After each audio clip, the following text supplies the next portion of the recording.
Ka-express, yumanig ang tennis court sa Finland.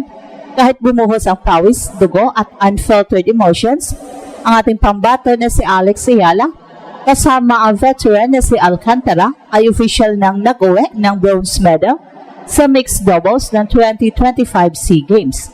Marami ang nagulat dahil akala ng lahat ay diretso na tayo sa gold, pero naging matindi ang conflict nang makaharap nila ang home favorites ng Thailand. Sa harap ng libo-libong Thai fans, ipinakita ng ating mga lodi na ang Pinoy ay hindi basta-basta sumusuko. Isang hairline difference lang ang naghiwalay sa atin sa finals matapos ang dikit na 7-5, 5-7, 7-10 na score. Pero ang shock factor, imbis na luha, puro ngiti at fan photos ang sumalubong matapos ang laban. Dito lumabas ang tunay na Pinoy pride. Kahit bigong naka-advance sa gold match, ang global impact ni Alex ay lalong naramdaman. Ayon sa POC Media Pool, ang laban ay parang isang thriller movie. Panalo sa first set, muntik na sa second, hanggang nauwi sa dikit sa tiebreak. Ang conflict ng pagiging underdog sa teritoryo ng kalaban ay hindi naging hadlang para ipakita ang world-class tennis. Ngayon, may 2 bronze medals na si Alex. Patunay na ang pangalang Ayala ay tatak ng karangalan. Viral na rin ang all-smiles photos nila dahil pinatunayan nila na ang sportsmanship ay kasing halaga ng medalya. Pero huwag kayong kukulap dahil ang doubles heartbreak na ito ay magsisilbing fuel para sa mas malaking bakbakan. Ang bronze na ito ay paunang tikim pa lang, nakaantabay na ang buong bansa sa susunod na kabanata, ang pagbawi ni Alex sa kanilang main event. Hindi lang ito simpleng talo, ito ay isang heroic stand na nagpapatatag sa legacy niya bilang the girl from the Philippines na palaban hanggang dulo. Sa pagtatapos ng mixed doubles, naging viral din ang unfiltered emotions ni Alex. May kumalat na video clip kung saan narinig ng isang malutong na Tagalog expression.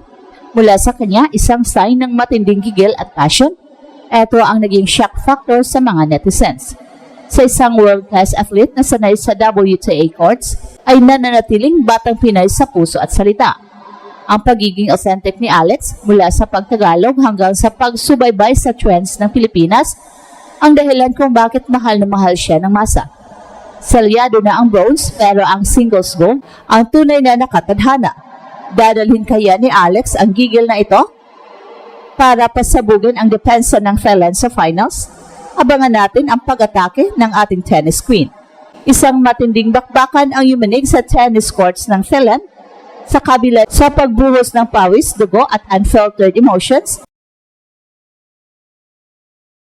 Ang ating pambato na si Alex Ayala kasama ang veteran na si Alcantara ay official nang nag-uwi ng bronze medal sa mixed doubles ng 2025 SEA Games.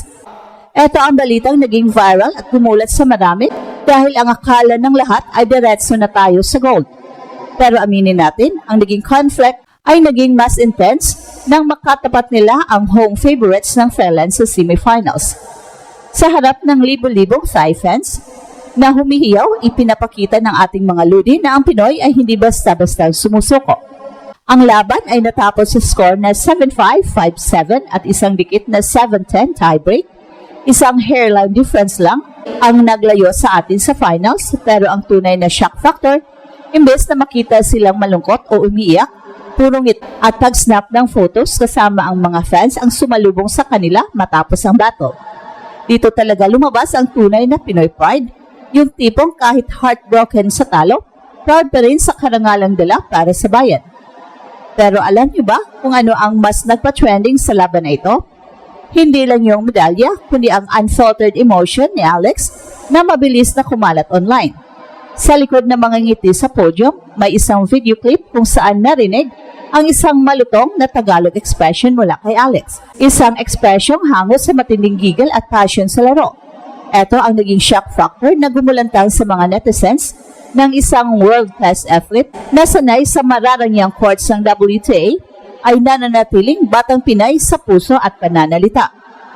Hindi siya nagmamarudong, hindi siya puro Ingles lang, siya ay isang proud Pinay na marunong maglabas ng emosyon sa sariling wika.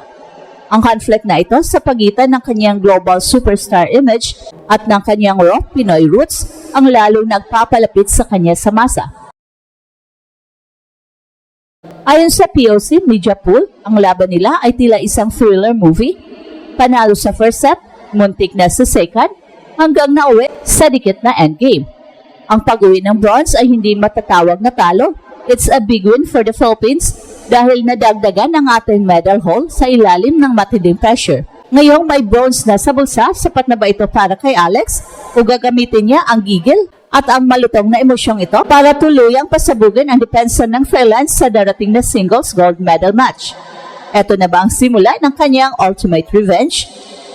Ang Pinoy pride na nararamdaman natin ngayon ay hindi lang dahil sa bronze medal, kundi dahil sa pagiging authentic ni Alex sa isang exclusive sit-down kasama ang host na si Pato Gregorio.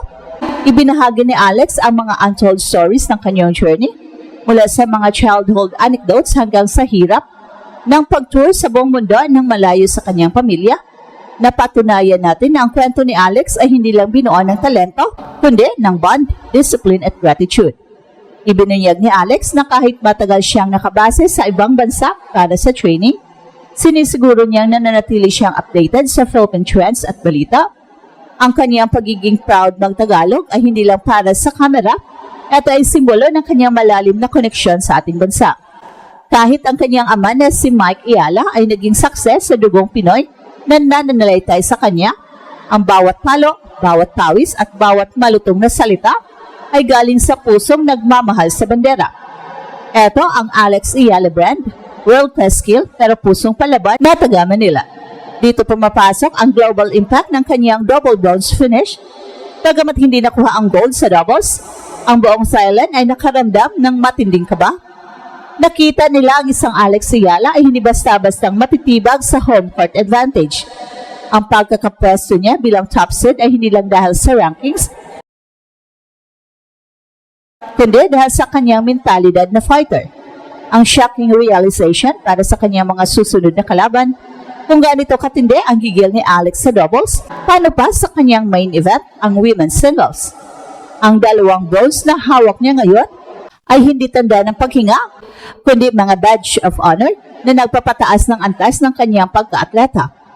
Pero aminin natin, sa kabila ng lahat ng congratulations at all smiles na nakikita natin, alam natin may kulang pa. Ang gutom ni Alex para sa kasaysayan ay hindi pa napapawi. Ang bawat patak ng pawis sa semifinals ay nagsisilbing gasolina para sa kanyang darating na laban. At ito ang tinatawag nating heroic stand. At ito ang Express Info kung saan bawat kwento ginulat ang mundo. Don't forget to like and subscribe.